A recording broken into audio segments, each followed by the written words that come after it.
Nothing can prepare anyone for what they see in the carnage of war. I was a medic, so I did my job. I was doing my job, and I'd rather be dead and in the middle of a rice paddy than alive in a hospital and find out that one of my men died because their medic wasn't there.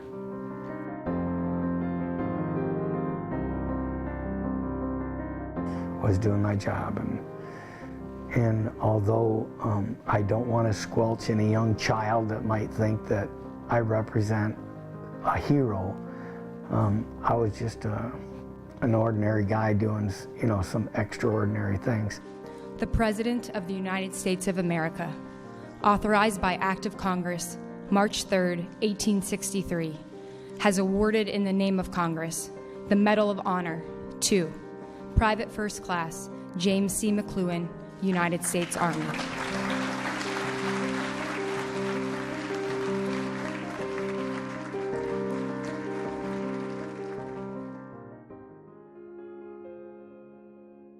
My name is Specialist 5, James Charles McCloughan. I am the 2017 recipient of the Congressional Medal of Honor, the very first recipient from President Trump. I served in the United States Army as a combat medic with Charlie Company, 3rd Battalion, 21st Infantry Regiment of the 196th Brigade of the Americal Division. That's in 1968, the summer of '68. I was married that March. I figured I was going to be a teacher and a coach, and yet no. They said, you're not going to do that yet. We need you to go into the United States Army. We got this war going on, and so that's what happened. I figured, gosh, I worked so hard to get here, but yet I guess that's not God's plan. I'm going to do something else first. I was disappointed. I was disappointed because I was really ready to get started on my teaching and my coaching, and they said no. And so I was disappointed. Jim was raised in Bangor, Michigan. His father built their house from scratch and worked 40 years at a piano factory. Jim's dad taught him a simple but powerful lesson. Do the right thing. Have integrity. Do the right, doesn't matter what anybody else thinks. Do the right thing. And even if anybody else isn't looking. But it would have been easy for me to hide behind a rock or dig myself a nice deep trench to lay in and wait till the smoke cleared, but had I not done my job, the smoke wouldn't have cleared. We'd have been gone. Private First Class C. McCloughan distinguished himself by acts of gallantry and intrepidity at the risk of his life above and beyond the call of duty from May 13th through 15th, 1969. The company air assaulted into an area near Tam Kai and Nguyen Hill. I remember the first day. And the first day, I got off the helicopter. We hit an ambush. I had my first 2 casualties, and I had my first 2 or 3 wounded, and I shot a man. This is my first day. On May 13th, with complete disregard for his life, he ran 100 meters in an open field through heavy fire to rescue a comrade too injured to move and carried him to safety. So without hesitation, boom, popped up, ran to him, slid in next to him and asked him where he'd been hit. He said, I'm not hit, I got hurt, and my knee is locked up. It's really hurting. And I looked at it, and it was about the size of a volleyball by this time. And I said, hang on to your M16, you're going up on my shoulders. And so I weaved because I know a moving target's harder to hit. And of course, my men are shooting AK-40s, or they're shooting M16s and M60s, and the AK-47s coming from the other direction, bouncing off the ground, and I can hear them and see them. But we got in without being hit. And that's my first of those that were I rescued in those 48 hours. In those 48 hours, Jim rescued 10 American soldiers and tended to countless others.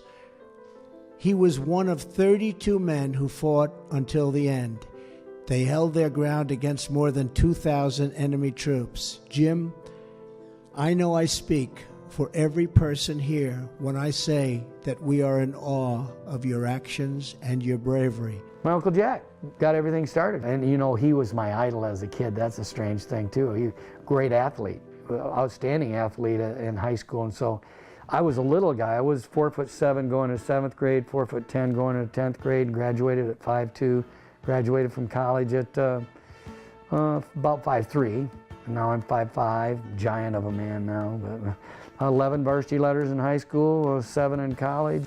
In the 70s, there was a song that came out, and it was entitled, "Short People Have No Reason to Live." I think that this blows the hell out of that theory, don't you think so?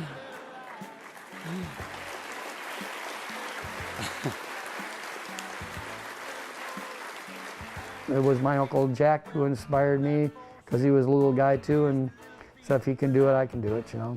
And I really have it around my neck because of my Uncle Jack. Another guy that I just love to death because he's just a special individual to me. I didn't pay attention to all that stuff on the body count every night, you know, on TV. I was busy being a college student and an athlete. But the classes that I'd taken was kinesiology, physiology, anatomy, first aid, advanced first aid, strapping, and taping. So all of the injuries, wounds, and things like that, I had a little bit of a head start on how I would deal with those skill-wise, you know, in the battlefield. Yeah, I was older than my company commander when I got into my unit. My company commander turned 21 the day after he got his captain bars. He lied about his age the first tour that he was on. His name was Ernie Carrier. We called him Outlaw because he had a shotgun and he got his he got his 12-gauge bullets from home. Anyway, they made me a squad leader right away, of course. So I wore a black squad leader thing on my arm and that type of thing. I was approached to be Green Beret. I was approached to be Special Forces. I was approached to go to Officers Candidate School. And I didn't want any of those because that meant I had to have another year in the service.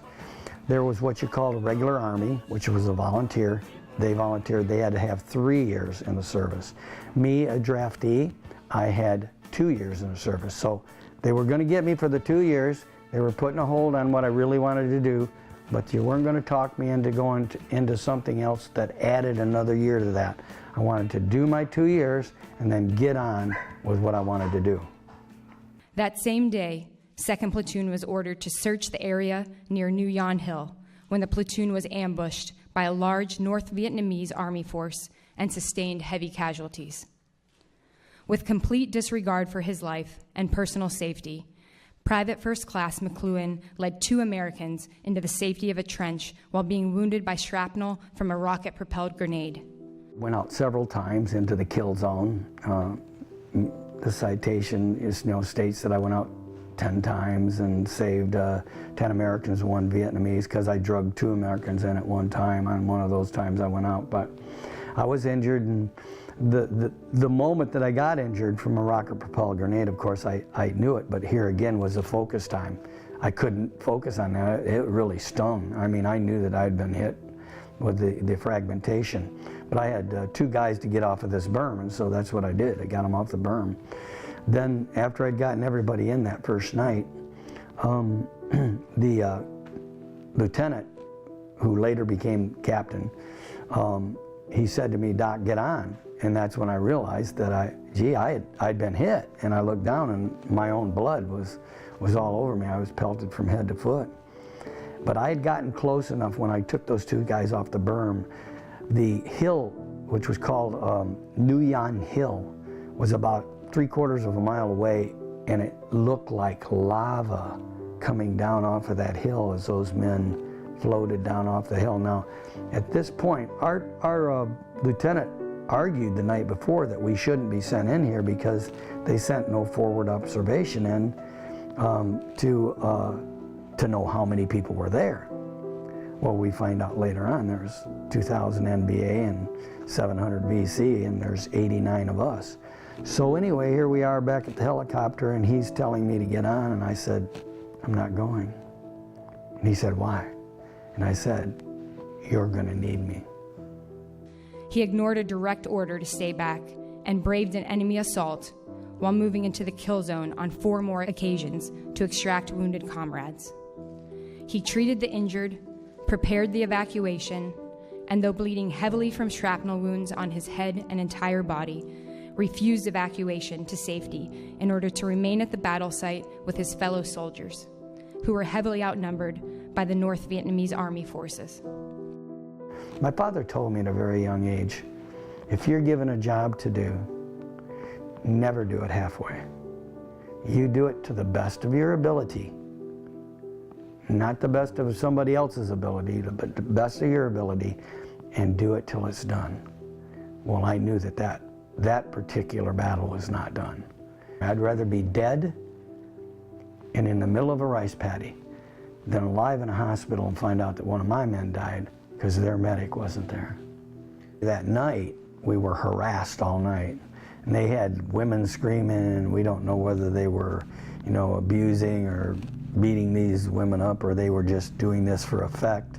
Dogs barking, and they were probing our position. And this lieutenant, they told him they would court-martial him if he didn't take us in. And I'm so glad he went in, because I wouldn't be sitting here talking to you. He was really skilled at what he did. He called in some, mortar and artillery rounds on top of them out there and kept them away from us enough. Because, we don't know this at the time, but I knew there was a lot of them out there. We didn't know there was as many as there were out there. I don't know why they didn't just take us that night, but maybe it's because of his skill of bringing the artillery and stuff in. But so the next day in the morning, it's calm again, of course. They're planning their next attack, and what they're doing is they're moving closer to where we are. So the next afternoon, about the same time as they asked my platoon to go out the night before and search the area. And the night before, when they told us that, I thought, are they nuts? Do they not know we had 2 helicopters shot down when we came in here, and that we had to jump from 10 feet up because the helicopters don't land when they come into a hot LZ? Are they crazy? And now I'm thinking, they are crazy. They're asking us to do this again. And the thing that they told us to do, that we want you to move positions so they don't know where you're at. And I'm thinking, they know where we're at. They know every move that we're doing. I'm only there, since March. And here it is in the middle of May. But I've been around the block enough to know that they know where we're at and probably what most of the guys ate for lunch. On May 14th, the platoon was again ordered to move out towards New Yon Hill. Private First Class McCloughan was wounded a second time by small arms fire and shrapnel from a rocket-propelled grenade while rendering aid to 2 soldiers in an open rice paddy. The second day I was in trench line with a really badly wounded soldier, and I'd gotten hit out in the rice paddy because he had a wound to his stomach. His organs were actually, I had to cover those up with pressure bandages and then put some water on those pressure bandages so his organs didn't dry out and he would die right there. And then they dragged him into a trench line, and I'm sitting there trying to contemplate how I'm going to carry him out of here because I can't throw him up over my shoulder like I would regularly do.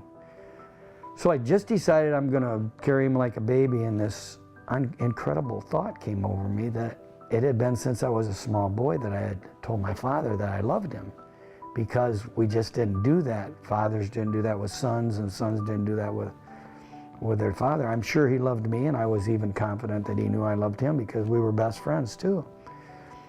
So I had a conversation with God, and I said, Lord, if you get me out of this hell on earth so that I can look at my dad again and tell him that I love him and give him a hug, I'll be the best dad, I'll be the best coach and the best teacher that I can possibly be. And this incredible peace came over me. It was no longer in my ballpark. If God's will was that I was to die in that battle, then I would. If it wasn't, then I'd make it home, and I better stick to my bargain. So I got off the plane in Chicago, Illinois, and we saw ticker tapes, you know, of the great World War II guys coming home. Not only was there not a crowd there, of course, because we came home one at a time. We didn't come home in units. We didn't come home at the end of a war. My father had been directed to the wrong gate, but I looked down the aisle and there was my father, and I ran to him and hugged him, told him that I loved him, and he did the same to me, as if we'd been doing it for years. So we knew that we loved each other, but that was our greeting and our departure from then on. I taught my children the same thing, my athletes the same thing, and my battle buddies. Let me use Joe Mittendorf, one of my best machine gunners. If I'm talking to Joe, I said, hey, I'll call you tomorrow, Joe, and I love you, man. I love you too, Doc. You know, so we've gone beyond that. Love is not a bad thing to express to another individual. And so one of the best lessons that I learned was through I'm sure a little prodding from the Lord, saying, you know what, you haven't told your dad for a long time that you loved him. So just a lucky guy that I was able to come home and do that. In the final phases of the attack, 2 companies from 2nd North Vietnamese Army Division and an element of 700 soldiers from a Viet Cong regiment descended upon Charlie Company's position on 3 sides. And so, of course, we didn't go out very far. It was another platoon that had to go out. This time it was the 1st platoon that had to lead the way. I belonged to the 2nd platoon, and they got hit really quickly. So now, me and another medic are starting to drag people in. At this time, we're not going into the kill zone, but then he and I started going out to I went out a little bit further, and I found out he went out short distances, and on his 4th trip out, he gets killed. This is probably, I don't know, I haven't mentioned this a lot in my interviews. It's probably unprecedented that this medic got the Congressional Medal of Honor posthumously in 1970. His name was Daniel Shea, got the Medal of Honor posthumously. I was put in, and I found this out 4 months later, for the Distinguished Service Cross, and they told my lieutenant, platoon leader, he's just a PFC, they don't get that, put him in for the Bronze Star. Well, Daniel Shea was a PFC, and he was put in for the Medal of Honor, but I didn't go there for any medals, so I just, well, that's fine, whatever. I want to get home, that's what I want to do, and I want to teach and I want to coach.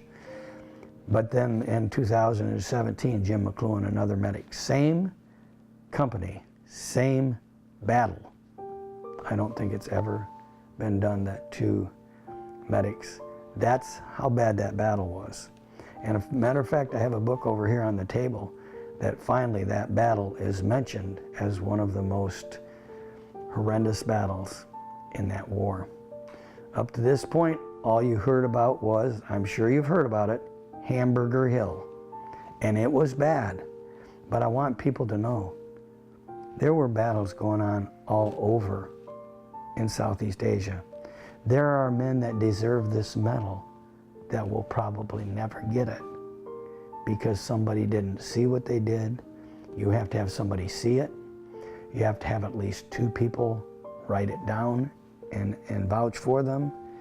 And Jim McCloughan only wears this for the 89 men that went in. So at least I can cover 89 of those people that fought in that war. I just feel really badly. But I do tell you this, there are those that should be wearing this that fought in that war and will never have it on. Private First Class McCloughan, again, with complete disregard for his life, went into the crossfire numerous times throughout the battle to extract the wounded soldiers, while also fighting the enemy. His relentless and courageous actions inspired and motivated his comrades to fight for their survival. The 32 of us that walked out together, we fought like cats in a corner to survive. And so the guy that's a high point man in a basketball game, somebody has to give him the ball. The guy that runs the 80-yard touchdown, somebody has to open the hole up for him so he can get through there and make that. So we never do anything alone. There's never a time in our life. And even if we're standing there all by ourselves, I tell kids, you should do the right thing, even if somebody isn't looking, but somebody's always looking. When supplies ran low, Private First Class McCloughan volunteered to hold a blinking strobe light in an open area as a marker for a nighttime resupply drop. He remained steadfast while bullets landed all around him and rocket-propelled grenades flew over his prone, exposed body.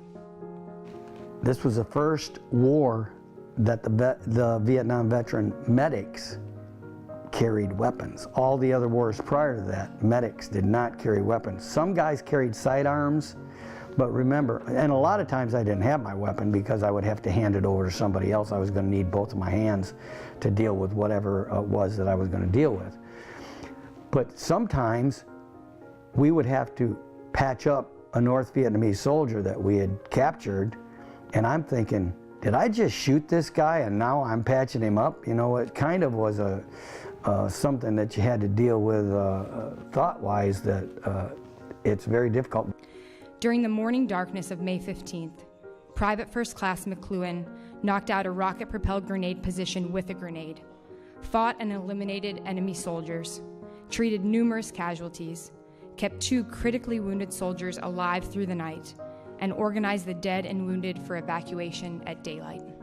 I often say that college football and college wrestling also saved my life and allowed me to save many lives in Vietnam because of not only the physicalness and the combativeness of those 2 sports, but the mental discipline that I learned from those 2 sports. In the most chaotic situations, I could focus. Just like the crowd yelling in the middle of a wrestling match, and here I am. All eyes are on me and this other guy. Well, I could just blank that crowd out and deal with what I had to deal with. When there were bullets flying by my head, I knew that I could not pay attention to that.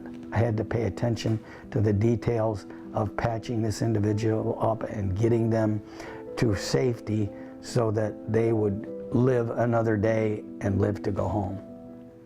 His timely and courageous actions were instrumental in saving the lives of his fellow soldiers.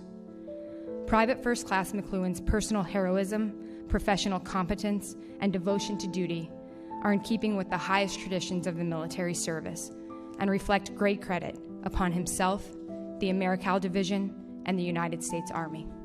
I told my uncle and my father when I got home what had happened, that they had said put me in for the Bronze Star because I was only a PFC. And 40 years later, my father had passed. He passed in 1991, and my uncle came to me and he had arranged a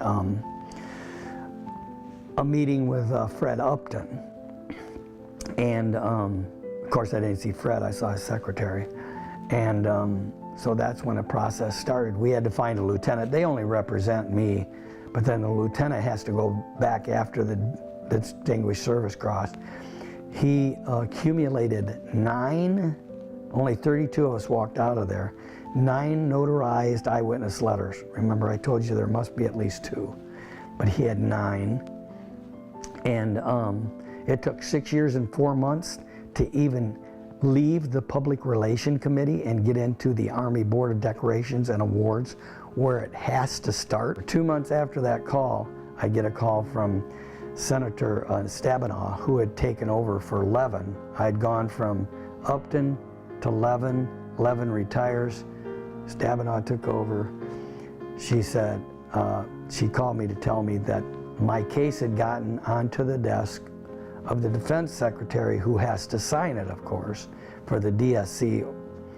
And he read the eyewitness letters and all of the work that the lieutenant had done and handed in, and he said, the Distinguished Service Cross is not high enough, and recommended me for the Medal of Honor. So that's how that happened. I was thinking about my men, my family, my dad. especially my dad. There's one point in that ceremony where you see me look up, and nobody wakes up in the morning and says, boy, I hope I get to go to another war, you know. But you know what? If I hadn't gone to Vietnam, I would have never met some of the most courageous, caring, loving individuals that I've ever met in my life. Some of the most fantastic people would have never come into my life. I've reconnected and connected them with each other, 20 individuals from that battle. And we talk, or we write, or we text, or we do lots of things. 10 of them were at my ceremony, and 5 of those 10 that were at my ceremony were 5 of the 10 that I'd saved, including a man that became one of the top geoscientists in the nation. That is my reward. My reward is that 10 Americans and 1 Vietnamese led a great life. I have the badge here that needs to carry the men that didn't get it. It needs to carry their message to the rest of the world.